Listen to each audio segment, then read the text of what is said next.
Akhirnya Sandiaga Uno memutuskan. Sekitar Oktober tahun 2022 lalu, nama Sandiaga Uno sempat menjadi sorotan tajam. Sandiaga Uno menjadi topik hangat yang dibicarakan dalam kancah perpolitikan di tanah air. Secara mengejutkan, Sandiaga Uno masuk ke daftar calon ketua umum Partai Persatuan Pembangunan. Padahal Sandiaga diketahui bukan kader P3. Ada bicara sedikit mengenai kebangsaan, tentunya sebentar lagi masuk kontestasi demokrasi. Beliau memberikan pandangan-pandangan kepada saya, tapi tentunya sifatnya tertutup dan ini menjadi pegangan buat saya untuk pandangannya bahwa kontestasi demokrasi 5 tahun sekali ini harus dijaga agar sejuk, harus dijaga keberlanjutan ekonominya, harus tentunya fokus kepada apa yang dibutuhkan masyarakat. Terkait tahun 2022 lalu, Sandiaga Uno masih tercatat sebagai Wakil Ketua Dewan Pembina Partai Gerindra. Masuknya Sandiaga ke bursa Caketum P3 memang atas usulan Dewan Pimpinan Cabang DPC P3. Namun tidak diketahui berapa jumlah DPC yang mengusulkan Sandiaga dan DPC mana saja. Waktu terus berlalu. April 2023 lalu, Sandiaga Uno memutuskan untuk keluar dari Partai Gerindra yang telah membesarkan namanya. Sedikit demi sedikit, rumor itu terbukti kebenarannya.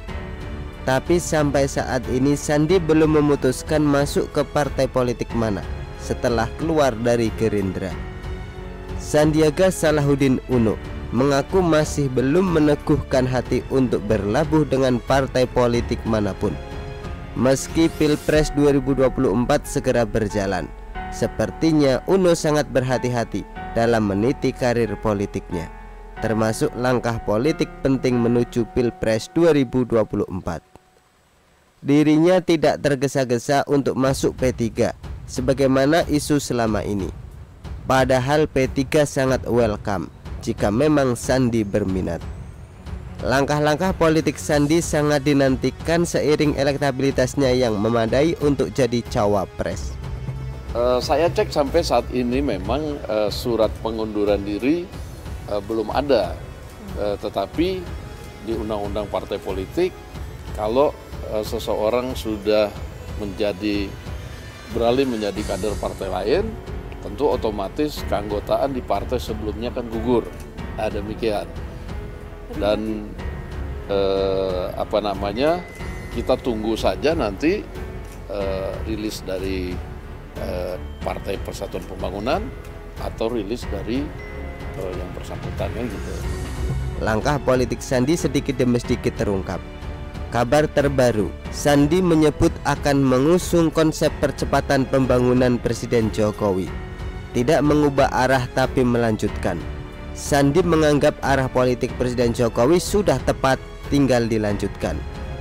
Akhirnya Sandi memutuskan untuk tidak berlawanan arah dengan Presiden Jokowi. Dalam hal ini Sandi sangat cerdas, karena bila ingin berpolitik harus mengikuti keinginan masyarakat. Dalam survei tingkat kepuasan publik terhadap pemerintahan Presiden Jokowi mencapai angka 82%. Sangat sulit jika berada berseberangan dengan arah politik Presiden Jokowi. Masyarakat cenderung menyukai sosok Presiden Jokowi dan kinerjanya selama ini, mulai dari kemampuan mengendalikan penyebaran COVID-19, menjaga kestabilan ekonomi di tengah ketidakpastian ekonomi global, dan lain-lain. Pemerintahan Presiden Jokowi dinilai mampu menjaga banyak hal sehingga masyarakat Indonesia terkena dampak minimal, tidak sampai membuat ekonomi kacau dan kesehatan masyarakat parah. Presiden Jokowi terus menjaga kepercayaan masyarakat dengan sering belusukan mencari tahu apa kebutuhan masyarakat yang paling mendesak. Harga-harga bahan makanan pokok berusaha dijaga sebaik mungkin agar seimbang antara pembeli dan pengusaha, terjadi sinergi yang saling menguntungkan. Oleh karena itu, Jika ada pihak yang mengambil jalan berlawanan dengan pemerintahan Presiden Jokowi, cukup beresiko. Setidaknya harus berjuang meyakinkan masyarakat bahwa mereka bisa lebih baik daripada Jokowi di pemerintahan selanjutnya. Begitulah kura-kura. Artikel diambil dari syur.com, ditulis oleh Adin. Bagaimana menurut Anda?